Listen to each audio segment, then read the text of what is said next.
دنیا کی تاریخ میں کچھ قومیں ایسی بھی گزری ہیں جنہیں اللہ تعالیٰ نے بہت قوت طاقت اور عظمت عطا کی، لیکن جب انہوں نے ان نعمتوں کی قدر نہ کی اور غرور و سرکشی میں ڈوب گئی تو ان پر اللہ کا عذاب نازل ہوا۔ ایسی ہی ایک قوم وہ عاد تھی جو دنیا کی ان ابتدائی قوموں میں سے تھی جنہوں نے مادی ترقی، جسمانی طاقت اور تعمیراتی مہارت میں بہت شہرت حاصل کی۔ ان کے مضبوط بدن، بلند و بالا محل سنگ مرمر کے ستون اور ریت کے درمیان بنائے گئے عظیم قلعے ان کی شان و شوکت کے مظہر تھے۔ یہ قوم حضرت نوح کے بیٹے کی نسل سے تھی اور ان کے پاس زمین کی دولت اور طاقت کی کوئی کمی نہ تھی۔ ان کا علاقہ بہت زرخیز اور سرسبز تھا۔ ان کے باغات، نہریں، فصلیں اور اونچے اونچے درخت لوگوں کو حیران کر دیتے تھے۔ لیکن جیسے جیسے ان کی دنیاوی دولت بڑھتی گئی ویسے ویسے وہ اللہ کی یاد سے غافل ہوتے گئے۔ انہوں نے بھی بت پرستی کو اپنا لیا، طاقت پر غرور کرنے لگے اور اپنے نبیوں کا انکار کرنے لگے۔ انہی کی طرف اللہ تعالیٰ نے حضرت ہود کو بھیجا جو انہی کے قبیلے سے تعلق رکھتے تھے۔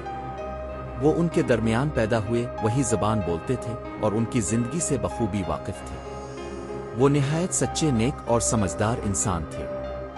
حضرت ہود نے اپنی قوم کو بہت نرم لہجے میں سمجھانا شروع کیا کہ اے میری قوم، اللہ کو مانو، اسی کی عبادت کرو، وہی تمہارا رب ہے، وہی تمہیں رزق دیتا ہے، وہی تمہیں پیدا کرتا ہے۔ تم ان بتوں کی پوجا کیوں کرتے ہو جو خود کچھ نہیں کر سکتے؟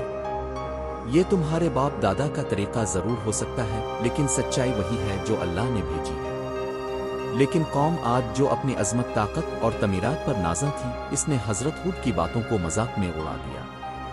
وہ کہتے کہ تم ہمیں ہمارے باپ دادا کے دین سے روکنا چاہتے ہو۔ تم چاہتے ہو کہ ہم ان خداؤں کو چھوڑ دیں جنہیں ہمارے آباؤ اجداد نے پوجا۔ تم تو ہم جیسے انسان ہو، تمہارے پاس کوئی معجزہ نہیں، کوئی فرشتہ نہیں، اور تم ہمیں دھمکاتے ہو کہ ہم پر کوئی عذاب آئے گا۔ لاؤ وہ عذاب اگر تم سچے ہو۔ حضرت ہود نے ان سے فرمایا کہ میں تمہیں اللہ کا پیغام پہنچا رہا ہوں، تمہیں نصیحت کر رہا ہوں اور اللہ کی طرف سے تمہارے خیرخواہ کے طور پر بھیجا گیا ہوں۔ میں تم سے کوئی صلہ نہیں مانگتا، میرا اجر تو صرف اللہ کے ذمہ ہے۔ لیکن تم لوگ اپنی طاقت پر اتنا نازاں ہو گئے ہو کہ تمہیں سچ نظر ہی نہیں آتا۔ تم ان اونچے ستونوں کو دیکھ کر سمجھتے ہو کہ یہ تمہیں بچا لیں گے۔ تم آسمانوں سے باتیں کرنے والے محلات میں رہ کر یہ بھول گئے ہو کہ اصل طاقت اللہ کی ہے۔ قوم عاد نے حضرت ہود کی باتوں کا انکار کیا۔ انہوں نے کہا کہ ہمارے پاس تو بارشیں آتی ہیں، زمین ہماری زرخیز ہے، ہمارے مویشی خوب چرتے ہیں، ہمارے باغات سرسبز ہیں، ہمیں کسی عذاب کا کوئی خوف نہیں۔ وہ حضرت ہود پر ہنستے، ان کا مذاق اڑاتے اور کہتے کہ یہ شخص ہمیں ڈرا کر ہمارے بادشاہوں اور سرداروں کے خلاف کر رہا ہے۔ ان کے سردار جو بہت دولت مند اور خود پسند تھے، لوگوں کو حضرت ہود کے خلاف اکساتے تھے۔ حضرت ہود نے اللہ سے فریاد کی کہ اے میرے رب، میری قوم نے میری بات نہ سنی، بلکہ وہ دن با دن اور زیادہ سرکش ہوتی جا رہی ہے۔ تب اللہ تعالیٰ نے ان پر قحط نازل کیا۔ بارشیں رک گئیں، فصلیں سوکھنے لگیں، دریا خشک ہو گئے، جانور مرنے لگے۔ لوگ پریشان ہو گئے اور وہ اپنے بتوں کے پاس جا کر دعائیں کرنے لگے، لیکن ان بتوں سے کوئی مدد نہ ملی۔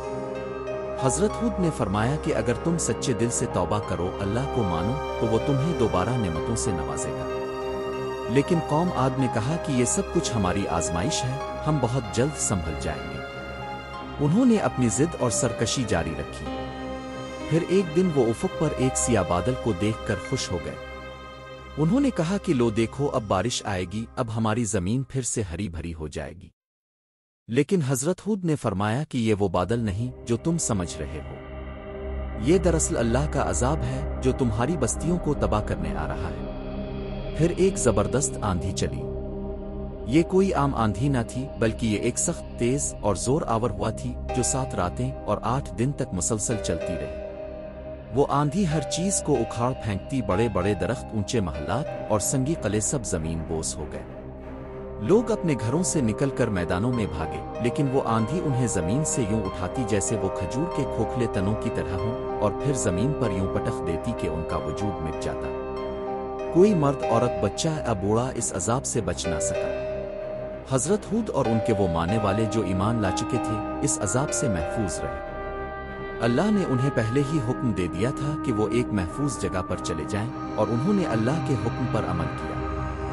جب آندھی تھمی اور بستی پر مکمل خاموشی چھا گئی تو وہاں کوئی آواز باقی نہ رہی، نہ کوئی سانس، نہ کوئی ہلچل۔